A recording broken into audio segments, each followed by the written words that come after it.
Olá, eu sou o professor José Rubens e hoje a gente vai falar um pouco sobre os números pares e ímpares e também dos números primos e compostos, né? Começando a fala, a gente não pode associar que todo número ímpar é primo, né? E aí a gente vai ver isso, a gente vai ver como que essa relação aqui se dá dentro do estudo do conteúdo, né? Bom, números primos, primeiramente. O que seria um número primo? O número primo, ele é definido da seguinte maneira. É quando ele possui apenas dois divisores, o 1 e ele mesmo. Ou seja, se eu pensar, por exemplo, no 1, o 1 ele não é um número primo. Ele não é um número primo porque o divisor de 1 é 1. E para ser primo tem que ser divisível por 1 e por um outro que é ele próprio. O 2 ele é primo. Por que o 2 ele é primo? Porque eu só posso dividir por 1 e por 2. E, a propósito, ele é o único número par primo que existe até hoje, que foi descoberto até hoje, né? O número 3. O número 3 ele é primo porque eu só posso dividir por 1 e por ele mesmo. O 5, pela mesma situação, só posso dividir por 1 e por 5. O 7, né? Agora, se a gente pensar no número 14, o número 14 ele tem vários divisores, né? Ele tem o divisor 1, o 2, o 7 e o próprio 14. E aí ele fura a definição do que é um número primo. Ou seja, eu não tenho apenas o 1 e apenas o 14. Eu tenho outros dois divisores aqui que fazem com que a minha definição falhe. Bom, como eu já disse, o 1 ele não é primo porque ele tem apenas um divisor, né? Por definição, o 0, o 1 e o menos 1 não são números primos. O número 2 é o único primo par existente e existem infinitos números primos.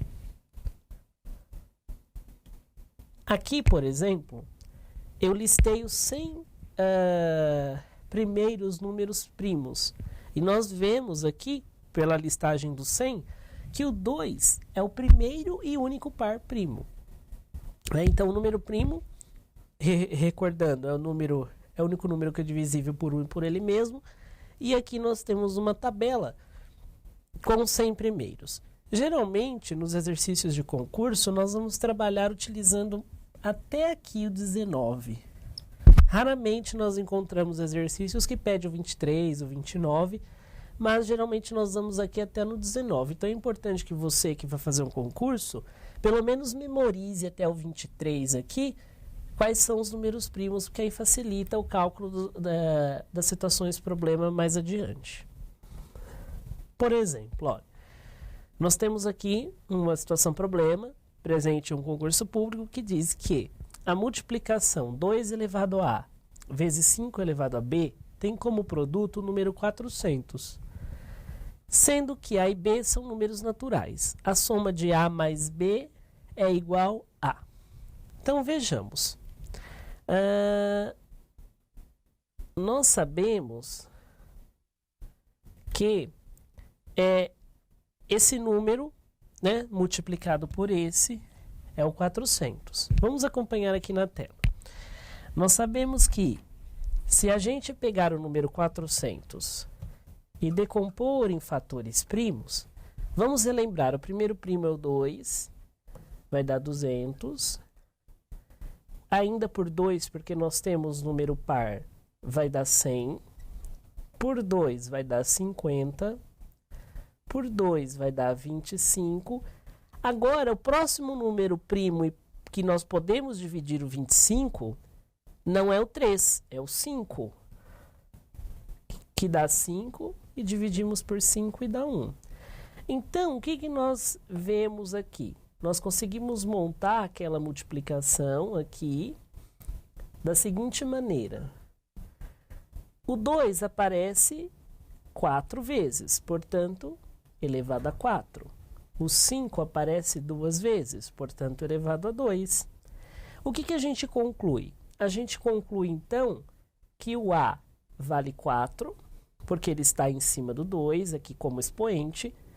E o 2, neste caso aqui, é o meu B. Meu B vale 2 porque ele está sendo expoente. O exercício pede a soma de A mais B. Então, o que nós vamos notar? Basta você somar 4 mais 2 e você obtém a alternativa correta, que é a alternativa B, é 6. Então, recapitulando, nós decompomos o número 400 em fatores primos e agrupamos. Vemos que os expoentes são 4 e 2 e somamos esses expoentes. Vejamos mais um exemplo. Os 3/5 de um número, somado com 16, resulta no próprio número, que é, bom,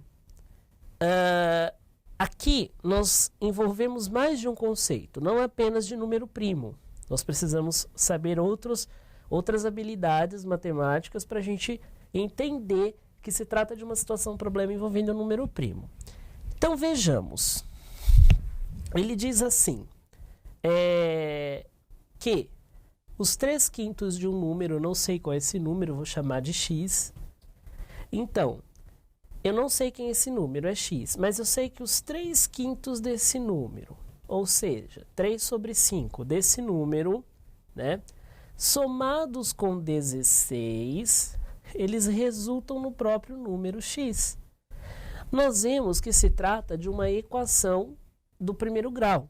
Nós vamos organizar aquela equação, nós vamos resolver, nós vamos encontrar o valor de x e nós vamos classificar esse valor de x como sendo primo, quadrado perfeito, divisível por 3, negativo e múltiplo de 5 e positivo e múltiplo de 5. Vejamos como desenvolver a equação. Então, nós completamos aqui com o número 1. Aqui, dentre os denominadores 5, 1 e 1, nós vamos pegar o que é diferente, né, como macete para concurso. Aqui, na realidade, a gente realiza o mínimo múltiplo comum entre os 3 elementos. 5 dividido por 5, 5 dividido esse 5 aqui, que está nessa parte de baixo, dividido por esse 5 é 1, que multiplica por 3x. Nós temos 3x, mais 5 dividido por esse 1 é 5. 5 vezes 16, 80. 5 dividido por esse 1 é 5, vezes x, 5x. Não precisamos mais desse 5. Nós cancelamos e passamos a equação para esse lado. 3x mais 80 é igual a 5x. Vamos passar o 5x aqui para o lado esquerdo, junto com o 3x. 3x, como ele está mais, ele vem menos 5x.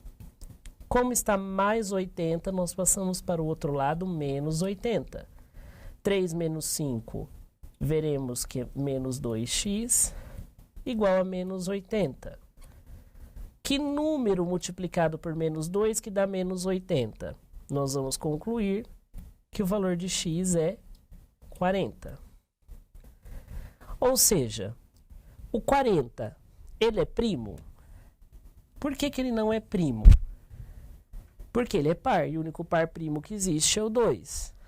Ele é quadrado perfeito? Por que ele não é quadrado perfeito? Porque não existe um número que ele multiplicado por ele mesmo seja 40.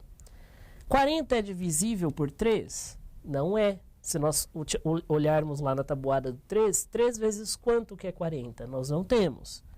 40 é negativo e é múltiplo de 5? De fato, o 40 ele é múltiplo de 5, mas ele não é negativo. O que nos resta é a alternativa E, que diz que ele é o quê? Positivo e múltiplo de 5. E realmente, eu posso dividir o 40 por 5, né? E ele é positivo. Nós vemos que, dentre a relação de situações problema de concurso, aparecem, né, alternativas que envolvem outros conceitos. Nós resolvemos uma equação, a resposta aqui poderia ter sido um número primo e poderia estar correta a letra A. Depende da situação problema que a gente vai desenvolver. No nosso caso, a alternativa correta nessa situação problema é a alternativa E.